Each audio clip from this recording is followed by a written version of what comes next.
This is your ultimate settings guide for Sea of Thieves. What we're gonna do right here is go back, way back, back into time. Hi everyone, my name is Joe, and in today's guide we'll be showing you all the settings you need to change to get the maximum experience from Sea of Thieves. Upon entering the settings menu, we're first going to want to choose mouse and keyboard settings or controller settings depending on what platform you're playing on. Here, we will decide the different keybinds that you'll need to add for the different objects in the game. The most noteworthy ones will be your food, bucket, planks, and throwables. You will always want to have a hotkey set up for your food, as in most fights, eating between one attack and another will be the difference between dying and surviving. Your bucket and plank should also be on quick access, as being able to access them quickly will be the difference between sinking and not. Finally, your throwables will be important, as if we haven't been able to land our shots and are too far away for melee distance, these will be the difference between that quick follow-up to get that much needed kill. Some worthy secondary keybinds are going to be our lantern, which is going to be greatly used while we are trying to run the Fort of the Damned, as each wave of skeletons is a different color and will require you flashing them with your lantern in order to make them vulnerable to attacks. You may also want to have a keybind for your spyglass, as you will be constantly looking in the horizon for those pesky ships trying to steal your loot. I've also added keybinds to my shovel and compass, as it makes it easier when searching for buried treasure on the different islands of the map. And a final keybind on my fishing rod when I'm actually trying to get those pesky crud launches. Next, we will enter our input tab. Once we've decided our appropriate mouse sensitivity, we will make sure to raise all aiming sensitivities to the max, as aiming quickly can be the key in most fights and be the difference between life and death. Moving on to gameplay, we will turn on reduce to interact and reduce to use in order to switch from a hold interaction to a one-click button interaction.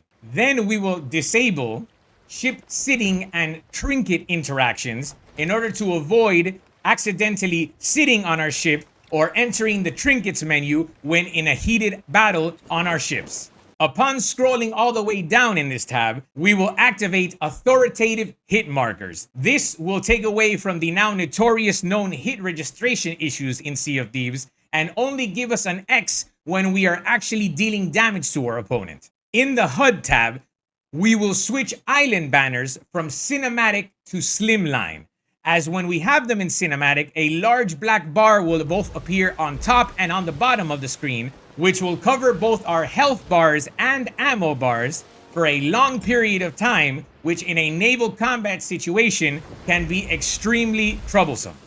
We will scroll down to crew status tags and turn this on, as this will give us information of what our fellow crew members are doing, avoiding unnecessary comms and helping us decide our next battle plan. These icons can differ between bucketing, repairing, and fighting. Now in the graphics tab, we will switch our field of view to 90. Normally this is set on 78, but I don't know a single pirate that has not changed this setting to 90. This will give us a obvious greater field of view and more information when we are in the game.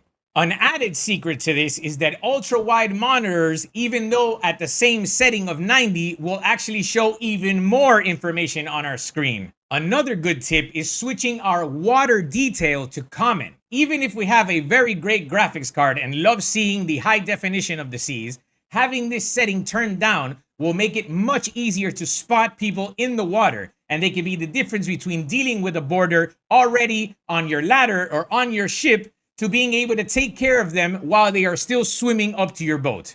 Scrolling down, we will disable blur, screen shake, and rats on your ship. Now, while these settings will increase the immersiveness of the game, they can deter from your focus during fighting, and after all, this is a very combat-focused game.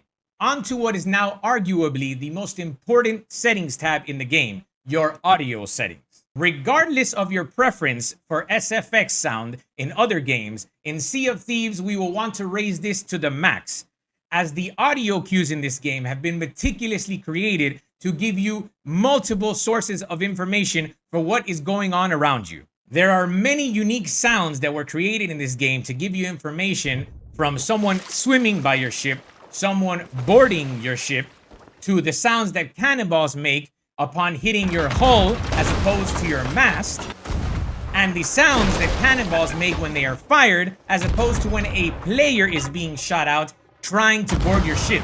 There is also different sounds between the cannonballs being shot at your ship and, let's say, chain shot, which is designed to knock down an enemy player's mast. If that wasn't enough, they've actually added extra wheel sounds that you can activate in order to detect the different radiuses on which you're turning your ship, which I consider incredibly important when finally learning to get that perfect depth spin around an enemy ship. You can also increase the volume of the musical hit notification that you get when you finally get that perfect angled shot that hits your enemy. Finally, in the language tab, we will hit speech to text override and enable it, as this option will give us the possibility to have a chat written message for any players that are speaking near us. Meaning that even if we do not hear a person speaking, the game will detect this audio and write it in your chat, giving you the information that there is a player nearby. This goes along with the setting to translate other players, as if you are playing on, for example, like me, European servers, it will translate the language that other players are speaking to your native language,